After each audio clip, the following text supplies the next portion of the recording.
Hey, what's up everyone, and welcome to today's video. This episode will guide you through the issues of the Uncanny X-Men published by Marvel Comics in 1981.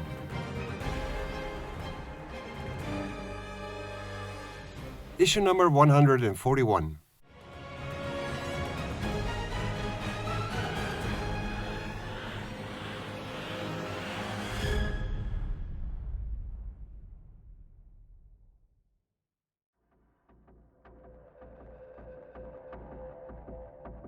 Welcome to New York, the Big Apple. Once upon a time, it was a nice place to live, but this is no longer the case. It is now a derelict urban wasteland. Welcome to the future, as it is now the 21st century.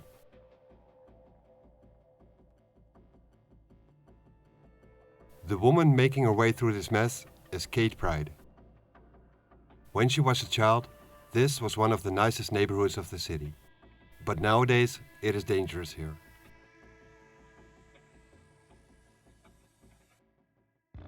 The only reason she is here is because she's heading to the rendezvous point the man called Logan had picked. Kate just wishes he had picked a safer spot.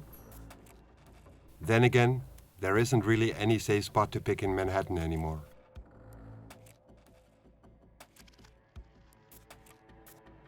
This is now rogue territory, the last place the Sentinels would expect a mutant, especially an X-Men to be, which is why Logan picked this area for their meetup. And just as Kate thinks to herself this place looks peaceful enough, she triggers the trapdoor and tumbles down.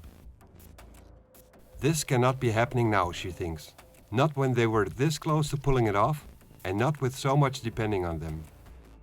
As she's lying on the ground one story below, she's being welcomed by 3 rogues.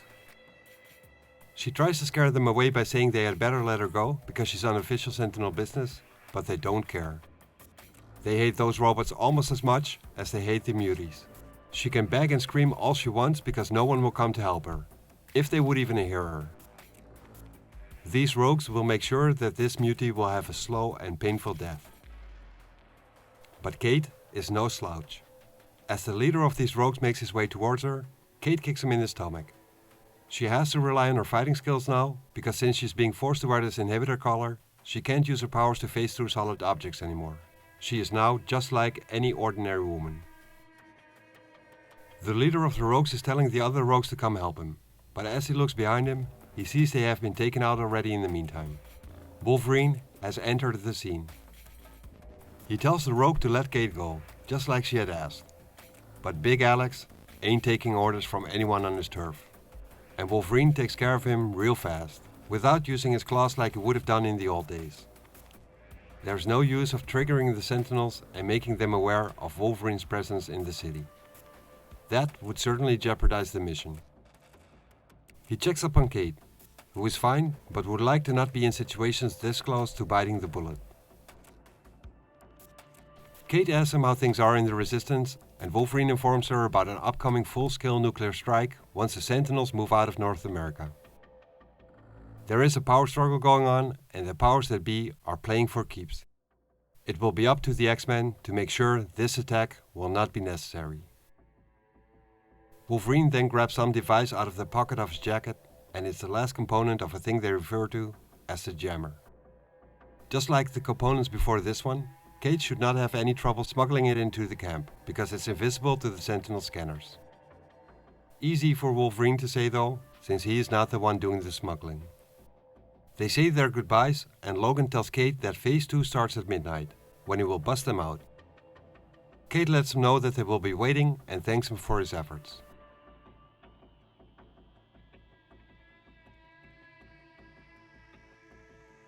As she makes her way to the place she now calls her home, she doesn't bother with hiding the sorrow in her eyes. Life in North America is now so different from what it used to be, and she wonders how so much could have changed so fast. How could have things gone so wrong? Nowadays, humanity is divided up in 3 groups, as indicated by the obvious letter on the clothes they wear. H is for baseline humans, clean of mutant genes, and they are allowed to breed. A is for anomalous humans, a normal person, but possessing the mutant genetic potential. They are forbidden to breed. The letter M stands for mutant, and they are the bottom of the heap. Pariahs and outcasts. Thanks to the Mutant Control Act, effective since 1988. Mutants got hunted down by the government, and with a few rare exceptions, killed without any form of mercy. In the 25 years following the passing of this act, literally millions have died. Kate now believes that they were actually the lucky ones.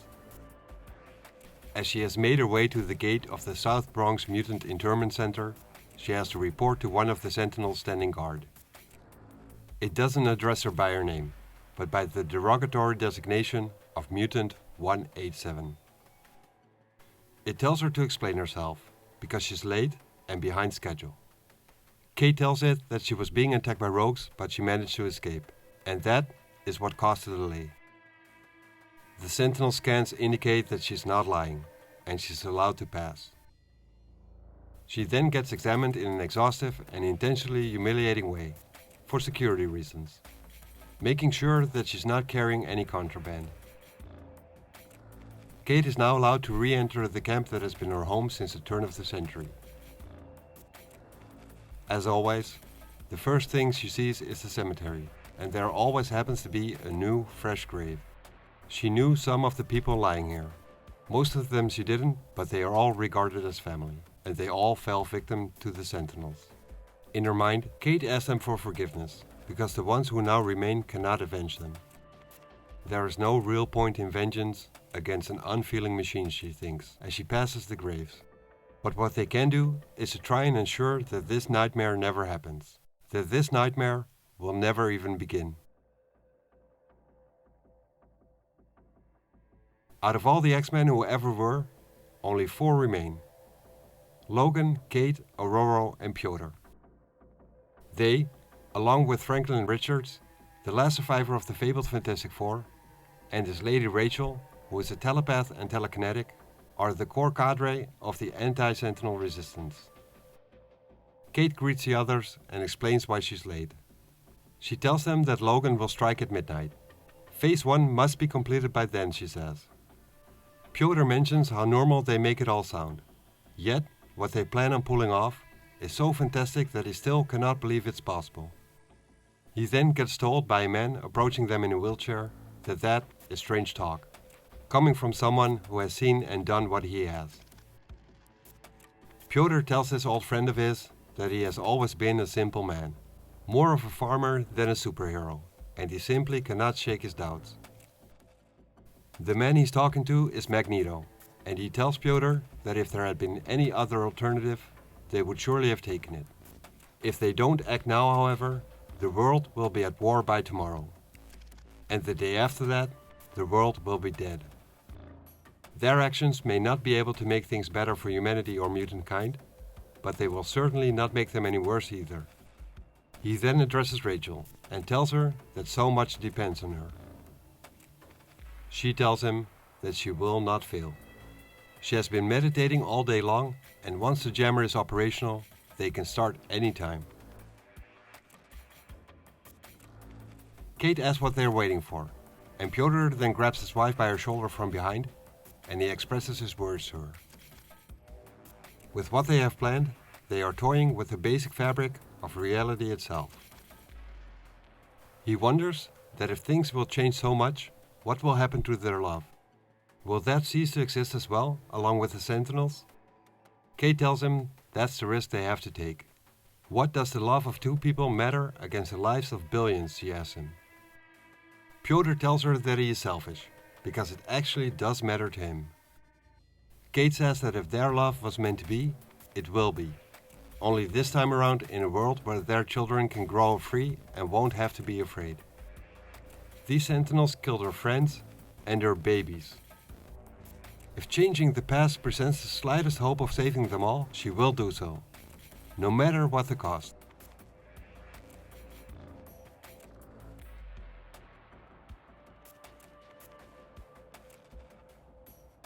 Sometime later, Franklin is making the final adjustments to the jammer.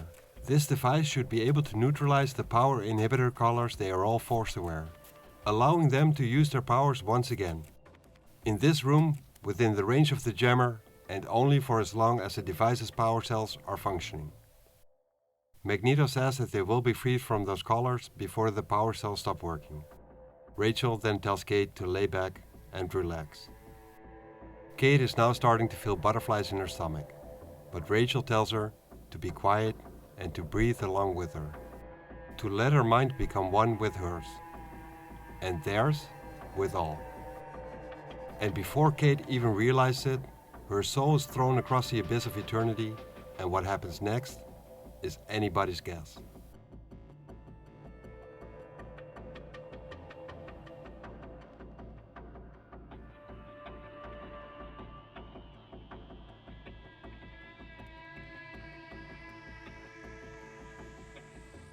At the present day, October 31st, a Friday in 1980, is the final day of one of the closest and hardest fought presidential elections in recent history.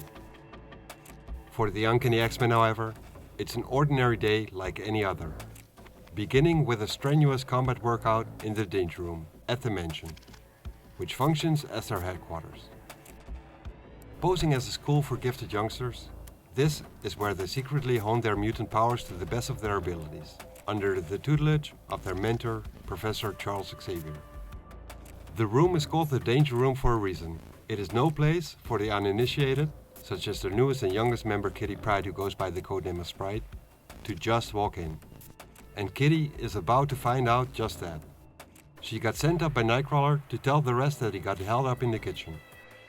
Since the door was unlocked, Kitty figured they had not started their training session yet, and that it was still safe to walk inside. But Wolverine informs her that that door is always unlocked. With this being the first time Kitty steps into an activated Danger Room, she is overwhelmed by all that's going on. She freezes in her steps and can't hear the others telling her to get out of the room fast. She doesn't even have to open the door. She should be able to use her phasing powers and just walk through the walls. But she can't. Since she is not responding, nor moving, Angel figures he should just go and grab her and bring her to safety, not realizing, as Wolverine points out, that the room's computers will track his movements and will bombard him with threats wherever he goes, jeopardizing Kitty even more. Being distracted, Wolverine's head almost gets cut off by the robot he was fighting with, as he only barely manages to get out of the way, and it cuts his suit instead. Storm manages to create a whirlwind, which pulls Kitty out of harm's way just as the room was firing rockets at her. But this safety will only last momentarily, because for as long as Kitty remains in an active Danger Room, she remains in deadly danger. And this goes for the rest of the X-Men, who now have to look after another one of their members as well. Storm then tells Colossus to take Kitty, while everyone else should try and reach the room's panic button. She is officially canceling this training session. Kitty's safety has priority over them successfully finishing this session. Colossus, who realizes that the speed with which Kitty is being hurled at him with might cause her to get injured if he catches her in his organic metal form, so he changes back into his human form for him to be able to catch her safely. But first, he has to make sure that his surroundings are safe to begin with. Point in case, he uses his strength to wreck the hydraulic pressure panel he was testing himself with. As Kitty falls into his arms, she asks him if she will be in trouble, and Colossus jokingly tells her that she probably will be if she survives this, but Kitty takes that comment very seriously. The room then counters Colossus' attack by launching a panel from the ceiling, which acts as a massive pile driver, and he only has a split second to react to that. But before he can even begin to move, a burst of flame, coupled with the stench of brimstone, enters the room, followed by the appearance of Nightcrawler himself, who has teleported himself to where the panic button is located, and he presses it just in time. Had he arrived a little later, both Piotr and Kitty would have gotten squished underneath the panel, and the two of them are very aware that this might have been the outcome if Kurt had not arrived when he did. Storm then asks Kurt what took him so long in joining them for this training session, and he apologizes and tells her that the morning news broadcasted an interview with Professor Xavier, covering today's so-called mutant hearings in Washington, which caught his attention and he just lost track of time. Storm then tells him to not let it happen again, and she also tells Sprite to never come through this door when the warning light is on the outside. Kurt tries to mediate and gain Kitty's sympathy by sticking up for her, but it doesn't really work. Kurt's demonic-looking appearances, which he was born with, still scare Kitty. Wolverine notices this, and Kurt tells him that he's used to a reaction like this from strangers. But whenever he gets a reaction like this from a friend or fellow teammate, it genuinely hurts his feelings. Aurora then tells him to be patient with her, that she still has so much to learn. Since Kitty's first training session was also scheduled for this morning, the team has moved themselves up to the control booth, and Storm instructs Kitty on what to do. Whenever she is ready, this training exercise will start, and all she has to do is reach the other side of the room. Wolverine tells her to not get too excited, because it won't hurt. A lot. But Kitty does get excited. She knows the room is set on low power, so that it can't really hurt her, but she's still nervous. Scared even. Knowing fully well that they all believe she can do it, she cannot let them down now. She is shaking as she takes her first step, but her confidence slowly increases with every step. Nothing seems to happen to her, and she simply phases through every single threat the danger room throws at her. And when trapdoors in the floor open up, she doesn't fall, but walks on the molecules of air right above it. She makes it all the way through the room with not a single scratch on her. The other X-Men in the control booth can't help but laugh at the fact that Xavier spent weeks on programming the room to really test Kitty's abilities, and she just literally walked through all of it and could have done so with her eyes closed. When Kitty opens the door to walk outside the room, she asks Storm how she did, and Storm tells her that she did amazing. But then, suddenly, reality for Kitty twists inside out, as she comes face to face with an older version of herself, an older, sadder, wiser and stronger looking version. And then her soul gets flung out over the abyss of eternity as well, and in her mind she screams out. But the X-Men do not hear that. All they hear is the sound of her body dropping on the floor. Storm tells Nightcrawler to teleport down to her immediately and asks how she is. After a quick examination, Kurt can inform her that Kitty is still breathing, and that her pulse is strong and steady, but she does look stunned. Storm says that that's pretty much impossible, because they would have seen the stun beam, and besides that, she shut down the room systems the moment Kitty reached the door. She tells Kurt to take her to the infirmary for a more in-depth examination. Storm doesn't express it, but she's getting real worried about Kitty at this point. After a full scan, they soon find out that Kitty is fine physically, but they still don't know why she collapsed, and Storm asks why she's still unconscious. When Angel tells Aurora to calm down, because Kurt said that Kitty is okay, Wolverine tells him that he is getting some weird readings when scanning her brain, and when he compares it with the ones in Kitty's Medifile, he can tell that the basic pattern is the same, but these new readings are more complex. Wolverine doesn't have the knowledge to tell what it means, but maybe Xavier or Moira will be able to do so. Something definitely happened to Kitty, but they are not sure on whether they have been attacked or if they are overreacting. Kurt lays his hand on Kitty's forehead as she starts to come to, and she immediately jumps up and starts hugging him, yelling out how it's really him and how he is alive. Confused at all of this, both with Kitty hugging him and with what she said, Kurt asks her what else he would be other than alive. All Kitty can say is that she made it, and that she can tell that she's in the Medilab in the mansion in Westchester. Kurt tells her that she's not really making any sense, and tells her to lie down and rest, but she responds by saying that she can't. There's no time for any of that. She then notices Warren, Aurora and Piotr in the room as well, and says that this is incredible. Rachel had already told her that she could do it, but Kitty herself didn't believe Rachel would be able to pull this off. Colossus asks her who this Rachel is, and Storm wants to know what she pulled off, as she calls her Kitten. A term of endearment which Kitty says she hasn't heard in years. This doesn't make any sense to Aurora, and she asks Kitty if she's alright. She tells Aurora that she's fine, but that she's not Kitty though.